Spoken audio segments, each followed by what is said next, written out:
Hello dear friends, welcome to your own channel Gramification. At the outset I am thanking you all for supporting my channel. सबसे पहले मैं आप सबका शुक्रगुजार हूँ कि इस चैनल को आपने सपोर्ट किया, आपने अपना प्यार दिया. Through your comments I come to know that you want few chapters even on literature also. So I am starting with one of the very beautiful poem and the name of the poem is Amanda. Class 10 CBSE board first flight के एक बहुत beautiful poem है जिसका नाम है Amanda. So we are going to start with the poem named Amanda. Amanda is the name of a girl. Basically in this poem we are going to see the teenager, grooming teenager. एक teenager को कैसे groom करें, that is the main theme of the poem. और what are the basic difficulties a teenager face, कि teenager को ऐसी कौन सी चीज़ें हैं जो किसी को पसंद नहीं आती. Even I will say that this is the best ever poem that the parents also should read, that how they should grow up their child. And another thing we'll find out that there is the craving for freedom. इस poem के through एक freedom पाने की ललक है. जो हमारी protagonist है, मेन कैरेक्टर है, she wanted to have the freedom, कि एक फ्री लाइफ जीना चाहते बिना रोक टोक के. So we will see it in this poem. And there is dual standard of conduct. Like in the society we are finding out that male, उनके कुछ restrictions कम होते हैं, फीमेल्स के लिए रेस्ट्रिक्शन ज़्यादा होते हैं. So that also irritates this girl Amanda. So let us start with this poem. Don't bite your nails, Amanda. Don't hunch your shoulders, Amanda. Stop that slouching and sit up straight, Amanda. So here the mother, basically mother observes all the activities of the girl child in grooming up. Mother generally एक girl child की grooming up में सारे activities observe करती हैं. So here also we can say, exactly we can't say whether it is a father or mother, but we can apprehend that this is the mother. So in the very initial one we can find out in the poem that mother is telling don't bite your nails, don't hunch your shoulder, means अपने nails मत चबाओ, hunch means थोड़ा सा bend होके मत बैठो, और even slouching means complete relaxed position में मत बैठो. Because the mother thinks that this is the symptom of low self esteem, means अपने आप पे जब confidence नहीं होता है, so they used to sit in this way. So this is the loser symptom. So mother is again and again telling that don't sit in this way, कि ऐसे मत बैठो, sit straight. Then what the mother words reaction upon the child, जब mother ये बात बोल रही है कि नाखून मत चबाओ एंड आप सीधे बैठो, so what is the reaction? There is a languid emerald sea where the sole inhabitant is me, a mermaid drifting blissfully. So she is as like of an escapist. What she is thinking, she is imagining about a deep sea, कि एक deep sea के अंदर चले जाएं या deep sea में चले जाएं, and she wanted to be alone. Sea itself is a deepness, beauty, tranquillity, शांत माहौल रहता है सी में. And what another most important one we can find out that sole inhabitant is me, means और कोई नहीं होगा मेरे अलावा. I will be the only one, मैं ही सिर्फ रहूंगा, ना किसी फ्रेंड, किसी की जरूरत नहीं है वहां पे.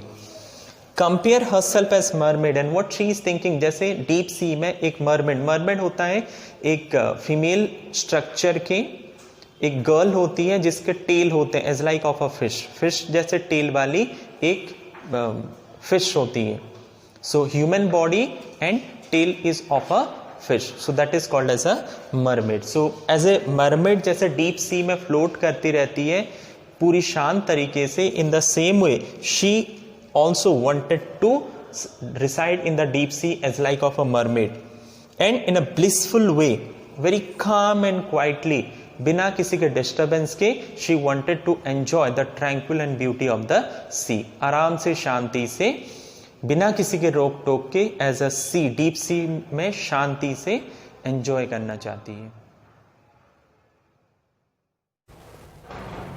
Let us see the second stanza of this poem. Did you finish your homework, Amanda? Did you tidy your room, Amanda? I thought I told you to clean your shoes, Amanda. In this stanza, the mother is reminding the girl about the duties and the responsibility. इस stanza में जो mother है, she is asking questions like homework complete हुआ कि नहीं, room clean हुआ कि नहीं, हमने बोला था शूज़ क्लीन करने के लिए, शूज़ क्लीन हुआ कि नहीं. So all this shows that mother is reminding her about the duty and responsibility. वो जो गर्ल चाइल्ड है उसको अपनी मदर उसकी ड्यूटी क्या है, रेस्पॉन्सिबिलिटी क्या है, वो रिमाइंड करा रही है. And again from this we can see that somehow the mother feels that she is not performing task in hand. वैसे मदर को फील हो रहा है कि जो हाथ में काम है या जो कुछ भी उसकी ड्यूटीज है, रेस्पॉन्सिबिलिटी है, उसको अच्छे तरीके से अमांडा नहीं कर रही है. That's why she is reminding Amanda about all this duties and responsibility. So when mother is telling all this, what Amanda is thinking, कि उसके मन में क्या चल रहा है अमांडा के. I am N orphan roaming the street, I pattern soft dust with my hushed bare feet. The silence is golden, the freedom is sweet. At that time, she doesn't want to be without mother and father. कि उसके mummy papa नहीं रहे, वो नहीं चाहती है. But as like an orphan, जैसे एक orphan होता है जिसके मम्मी पापा नहीं रहते हैं, उसको कोई टोकने वाला नहीं रहता है, उसके काम को ऑब्स्ट्रक्ट या बाधा पहुंचाने वाला कोई नहीं रहता है. In the same way she also wanted to be as like an orphan, जो कि जो भी काम करे कोई उसको रोके टोके ना, बहुत easily in a very free way she can do the work. And from the shoes उसको याद आया कि she wanted to roam in the street in bare foot, बिना शूज, बिना स्लीपर, बिना सैंडल के बेयर फुट जाना चाहती है. And in the dust she wanted to make the pattern, की डिजाइन बनाना चाहती है, means she wanted to play in the dust. And in the very important line she is telling, silence is golden, freedom is sweet. Silence is golden. No one loves talkative people, जो बहुत बोलता है उसको बहुत कम लोग respect देते हैं. So silence is always golden. So she loves the silence, शांति. So she loves it as well as freedom is sweet. जो freedom होता है that is always a sweet one. Next come to the third stanza. Don't eat that chocolate, Amanda. Remember your acne, Amanda. Will you please look at me when I am speaking to you, Amanda? Here the mother is threatening, जैसे डरा रही है. कैसे? Denying chocolate. She is telling to Amanda that don't take chocolate, don't eat chocolate. कि Amanda तुम chocolate नहीं खाओगे. क्यों? Because acne हो जाएगा. Acne means pimples. इस एज ग्रुप में जो टीनेज एज ग्रुप रहता है, उस एज ग्रुप में boys girls both are concern about their beauty, कि वो सुंदर दिखें. तो when there will be pimple, जब पिंपल्स हो जाएगा तब उसके चेहरे की जो सुंदरता वो खत्म हो जाएगी. तो इसलिए mother is telling don't take chocolate. Again, what she is telling, look at me while talking, means I am talking to you, don't avoid me, या मेरी बातें avoid मत करो. You just listen to me. जो कुछ मैं बोल रही हूँ, you just listen to me. The mother is telling, because she feels like that she is avoiding. जैसे लग रहा है मम्मी को या मदर को अमांडा की कि अमांडा मुझे अवॉइड करे. So that's why she is telling that don't avoid me, मुझे अवॉइड मत करो. Whatever I am telling that is for you, so please be careful. थोड़ा सा ध्यान से सुनो. And what Amanda is thinking again in this, I am Rapunzel, I am not a care. Life in a tower is tranquil and rare. I will certainly never let down my bright hair. So she is thinking herself as Rapunzel. Rapunzel is a character in German fairy tale. German के जो fairy tale है उसके character है Rapunzel. And she was residing with a witch. एक चुड़ैल के साथ रहती थी जंगल में, एक ऊंची टावर में. एंड चारों तरफ जंगल था, पूरी तरह से शांति थी. And whenever the witch was coming, जब वो विच आती थी तो एक सॉन्ग के थ्रू रपुंजल को बुलाती थी. रपुंजल अपनी जो लंबी चोटी थी टावर के ऊपर से दे देती थी, उसको चढ़ के जो विच आती थी, तो उसको डिस्टर्ब करने वाला कोई नहीं था. In the same way she also wants to be the Rapunzel, Rapunzel बनना चाहती है इन द सेंस कि वो ऐसी जगह रहना चाहती है, ऐसे हाई टावर में कि जिसको डिस्टर्ब करने वाला कोई ना हो। As well as she doesn't want to lose her originality, जो रपुंजल की खासियत थी, जो स्पेशलिटी थी, उसका लॉन्ग एंड स्ट्रॉन्ग हेयर।